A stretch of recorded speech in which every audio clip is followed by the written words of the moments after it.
Hello, Midaki AP. Welcome to Ho-Choka here at the center of St. Joseph's Indian Schools campus. I'm your host, Scott Wooster, and today I'm joined by two very, very special people. One of them is the gal who braided my hair this morning, also known as my wife, who teaches Native American Studies, teaches the cultural aspect here at the school, LaRayne.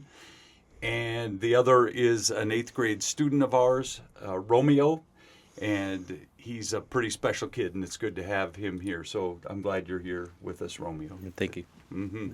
The idea of what we're going to do today is we're going to unpack the cultural trip. And LaRayne has been taking this cultural trip with the 7th graders for how many years now, LaRayne? I believe '07 was our first year. Yep, '07. And we're so how many years? 19. Yeah, about 19 years. Mm-hmm. And we are about to have another 7th grade group embark on the cultural trip again here at the end of the school year. And if we wait too long to interview one of those kids, they'll be home for summer. So we won't get to interview one of the kids that will have come back from that trip fresh. We decided to bring in an 8th grader now so we can talk about it. The last trip that was taken was by you guys, by you as a 7th grader last year. And so we're very curious to hear what happens on that trip and what it means to you. And personally, what that trip was like for you. So I'm looking forward to hearing from both of you about this. And I will say this, from my perspective, you look at this trip and it is the granddaddy of what we do here at St. Joe's. It's huge. It is one of the most special things that I think we offer. We get to offer so many different things outside of the realm of just a normal school day. There aren't many schools that offer a week-long trip to these cultural sites that mean so much to the kids that get to go to these places. So with that set up, let's talk just about the trip. LaRayne, just give us a quick overview of what the trip, how it started and what it involves. The purpose of the trip is to take our kids to sacred, important sites so that they have a connection to land and ancestors and their history. And the trip, normally we don't get to go out of state for trips. Mm-hmm. At St. Joe's in general. Yes. We have trips where kids go out of state and out of country, but for a class trip or a home trip, we usually stay in state. And so there are sites that are out of state. Mm-hmm. And so we decided that let's take a trip, and it has evolved from a trip that we took after school started to now we take it during school. We come back and the kids create a presentation and share that with other staff, other students, and their families, and they have that presentation to use later on in their educational field to understand the importance of who they are as Lakota, Dakota people and kids. And so that is really the purpose, to just create that understanding of where they go, and hopefully other things come of it. I encourage them, hey, look at all these jobs that you could have out at these state parks and different places. Tourism jobs at the sites. Yes. Yeah. In fact, a lot of them that we go to, one specifically, Bear Butte, the guy who works there is a former student. He's an alumni. His name is Jim Jandrew. Yep. And he and another man talked with the boys. They usually do every year. But he is 70-some years old, and he does not want to quit that job until he finds another Native American who can come there and protect that sacred space for our people. So those are purposes. And then also I encourage the kids, like, bring your families back here, come and hike this summer, or come to this spot, or talk to them about what you've learned and where you've gone. So excellent. That's my part. Okay. So what I hear is it's a living classroom, and I always say that. It's nice to get out of the classroom and go out, and you get to see these amazing sites that are so close to your chante or to your heart. because it's your culture. These are places where your ancestors were spending time and having some of the biggest events that they had were at these places. The other thing is, you said it, it's a chance to get some experiences that you might not otherwise get. And Romeo, you're a kid. Full disclosure to the audience, Romeo, you've been here since when? You came here at what age? Came here since first grade. You were a first grader here. Yeah. Yes. And you've had family here too. Yeah. Who's gone here? Cousins, brothers? I had cousins. I have an older brother and have some younger brothers and uncles. Uncles that went to school here too. Yeah. And even further disclosure, 34 years ago, I worked with some of those people or 32. I don't want to date myself. I don't want to age myself, I should say. But you've been here for a long time. You've been here all 8 years. You'd be referred to as a lifer going into your graduation, somebody that's always gone to school here at St. Joe's. You've watched these presentations that these kids do every year. The seventh graders come back from this trip at the end of the year and they give these presentations. What was that like being a little guy and watching these kids return as with that knowledge from the trip? I always thought it was like cool to see them present and like see all the different places they got to see and got to experience.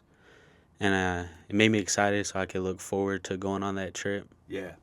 Yep. So exactly what it's supposed to do. When we bring all the younger grades into the church, 1st through 6th, to listen to what the older kids are saying, those older kids were teaching you. So when you went into the trip last year, you knew a little something about it, right? Yeah. You were prepared for a lot of that. Now, and I know you do teaching in the classroom too. And so by the time that bus leaves the morning that it takes off for that trip, you've got quite a bit of knowledge. The specifics of the trip, tell us what kind of places you're going on that trip. Which were the sites? Some of the sites we went to, I think first we went to the Badlands. Mm-hmm. And there's like a history there of our native culture. For sure. And then we went to Devil's Tower. Yep. And then Bear Butte, Crazy Horse Monument. Yep. And Black Elk's Peak. And then a bald spot. Yeah. Okay. And then so you're on this trip, you're with your buddies. Some of these guys you've known since first grade, right? Yeah. It's not a big group. How many guys were in the 7th grade that probably went on that trip? I think off the top of my head right now, 8 or 9. 8 or 9? Yeah. It was a smaller group last year. Yeah, some of those groups will be a little bigger when they go on the trip, but you knew those guys intimately. I mean, all those guys you've been going to school with, you've been hanging out with them in the classroom, all those kinds of things, right? Yeah. So you go out with people you know, you're on the road, you're hitting these sites. What was your favorite part about the entire trip? Actually experiencing that, what was your favorite part? My favorite part of the trip is just like having the mindset of like getting to know we've been to these places where all these native stories and all these good stories of all these people, and some like the bear and the water dragon fighting at Badlands. It was like cool to just like be there and like know I was at that place where it happened, and just like being with my friends and people I knew for a long time, making memories with them. Yeah, that's great. I think you, in your answer, it's pretty obvious that you understood the magnitude or the depth of what you were experiencing while you were experiencing it. And sometimes I look at, you're probably, 14 now? Yeah, 14. 14. And sometimes kids who are your age, and LaRayne, you can attest to this, you're never sure what kind of an impact it's making on them, while you're doing it. And I look at the trip as one where there's so much that could be impactful while you're on the trip, just like you're saying about being in some of those places. And there's some of it that is sort of what I refer to as type 2 fun, or a type 2 experience, where it's later in your life where you look back and you go, oh yeah, that was a very important thing in my life, and you take that knowledge with you. And I think all teachers worry about that a little bit, where you go, am I getting through? Am I being able to teach? And that has to feel good to you to have him say what it meant to him. Yep. And we have a lot of high school kids who will ask, can we go back on that trip again? So it starts at an age where they realize as they're maturing, this is important Yeah. because we start with our creation story and then our, big win at Little Bighorn Battlefield. And then we end with coming through at Wounded Knee Massacre, Yeah. where it was sort of the end of, living our culture and living free and the treaties being put into place. And so it just kind of puts everything in a timeline in perspective and gives them something to think about for life. Yeah. So you start at the beginning and work it through, which is a good way to do it. It's hard. It's got to be kind of hard to do that just with the sites in different places in different regions and trying to follow it the same way. And I'll just for our audience, just want to inform that LaRayne takes the girls, and LaRayne and a couple other chaperones take the girls, and they head out their way, and the boys go out with a couple chaperones and head their own way, and then you meet up for a couple different things. Yep. We meet with a couple elders so that they get the talk from an elder. Peshla is one specifically. I think Romeo mentioned it. Yeah. But just being able to talk to different people and hear things from other people is good for me, and Yeah. I think good for them too. They enjoy meeting different males that can tell them a little something about culture. And do you have a favorite person that you ran into on the trip? Somebody that you came across? There's one at Peshla. He gave me a lot of advice. I can't really remember his name. Is that Ben Ben Rod. Rod? Yeah, Ben Rod. Yeah. Yeah, he gave me a lot of advice. Just made me think of my choices in life and what I'm doing. And yeah. Yeah, and I imagine when you were there at Peshla, there was, it's a sacred site, so I'm assuming he led you through the whole group through sort of a spiritual thing or ceremonial kind of thing there. Yeah. Gave you the history of it, and what was the spiritual impact on you, or how did that feel to you to be on that trip in those sacred sites? It meant a lot to me just to experience that, and made me just want to do more for my people, and yeah. Yeah. What was your favorite site that you were able to go to, and why? I think mine was probably hiking up Bear Butte, because Okay. it was a kind of rough hike, but Yeah. it was just fun being there with my friends. And once we got to the top, it was a good sight to see. Yeah. And at the bottom, these other hikers that were there were all the way from Philly, gave us some Philly cheesesteak or something like that. Nice. So I don't know, it's just cool to know people came all the way from Philadelphia Yeah. to come see this monument or whatever. Yeah. And at the top, yeah, we shared that. Yeah, that's incredible. That really is, because people do come from all over to be at the sites that you get to go to. They want to go and learn about your culture too. And LaRayne, I wrote an entire book about LaRayne, the way she grew up. She wasn't taught her culture and didn't have these opportunities that you're able to have. This is a labor of love for you to be able to now embrace your culture and then give it back. She didn't have this at 14 years old, what you have, and for you to understand how important that is, and that you want to carry it on and share it with, first of all, your family, but to others too, and be proud of your culture is a pretty cool thing. But hardest part on the trip, would you say? What was the hardest part of it? I'll say at the beginning, the hardest part was it was a lot of traveling Yeah. and just not being entertained a lot. Yeah. Because we just look out the window and we just see straight grass or whatever. Yeah. And then there would be hours of driving and hours of getting to these different spots across these states. Yeah. You probably have days where you drive up to, I don't know how many hours. We had one was 3 5 or 6 hours to 5 or 6. Montana. Yeah. Yep. It's a long ways out there for sure. So a little bit of boredom sometimes with the traveling piece of it. Were you able to have your phone on the trip? No, not. We didn't. Okay. So that's got to be hard, but it's got to be kind of nice too. What's the benefit of not taking a phone along on that trip? The benefit of not taking it was probably just be like making more memories and opening my eyes more to go see. Because if I did bring my phone, I say I'd probably be on my phone Yeah. more, not communicating with the people around me. And like when I didn't take my phone, I made a lot of memories with my friends and Yep. seen a lot more that I probably wouldn't have seen. Yep. And a lot of growth can happen that way by putting that down. And I'm not preaching to you. I'm preaching to me too. I'm preaching to all of us. But that's a good reminder for the seventh graders who are getting ready to go on their trip, who are probably they're freaking out right now because they won't know what to do without their phone on the trip, right? Yeah.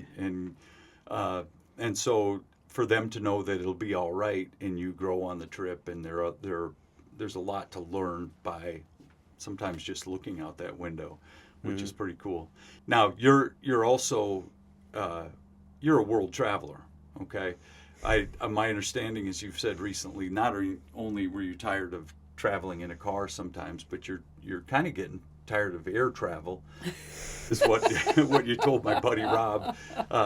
You said I've been on quite a few trips with St. Joe's now where I've done some traveling, and I just got an email this morning that talked about you never having missing assignments, not one all year. I don't think is what it said, and that's a pretty impressive thing. Is that true? I think I had a few in there, but I never really slacked behind, and Yeah. I'd always get it done. Yeah, and you're going to be going into the high school program next year with a lot of experience, definitely cultural experience. You'll get something from what you guys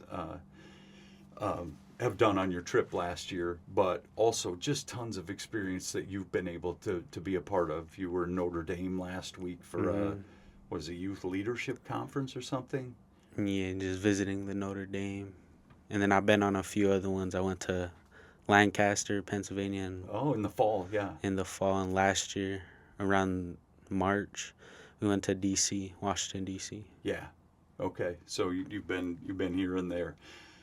Okay, we're getting close to being out of time. I want to know if you could say one thing, and I'll ask this of both of you. One thing, one memory, one fun thing about the trip, one impactful thing about the trip, whatever it is. What would you want me and our audience to know? I've never been on the trip, so what would be important for me to know? I think it's important to know that it's your trip. It's going to become who you are. It's what you make of it, and it's going to be a memory for a life. And it's yours. Yeah. Yep. What I'll say is important is just you're probably gonna go on this trip probably once in your life. If not, it's good you do go on twice or more. And like not a lot of people go on this trip, so I think it's important to know that you're special to go on this trip, and you're getting a great opportunity to be part of something.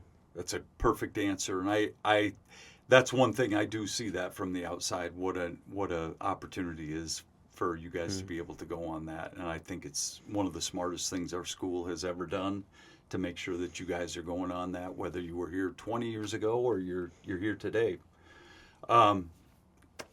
That's about all we have time for today. We could talk about this trip for forever, probably. But in the meantime, I want to thank you, Romeo, for first of all for being who you are, but also sharing this and being a role model for those seventh graders who will go on this trip this year. I think it's important for you to be able to tell them how much this trip means to them and is going to mean when they're on it, and then later in life too. So thank you for sharing with us today. This will reach a lot of people who will know a lot more about this trip. And LaRayne, thank you for 20 years of going on that trip, and thank you for leading these kids every year. It's a lot. It really is for the kids and for you to be out on the road doing those things and out of a suitcase. And Takes a village. It does take a village. So, and thanks for being on the show, of course, to share that. And thanks for picking a good kid to come on here to talk about it. Thank you both. And thank you to our audience here at Hochoka for joining us today. to talk about our trip that the kids take, the 7th grade cultural trip. Wherever you can find us on the internet, for wherever you get your podcasts, come join us. We'd love to have you along for the ride. And until next time, we're all doing it together. Stay right. centered right here, Justin Bieber style.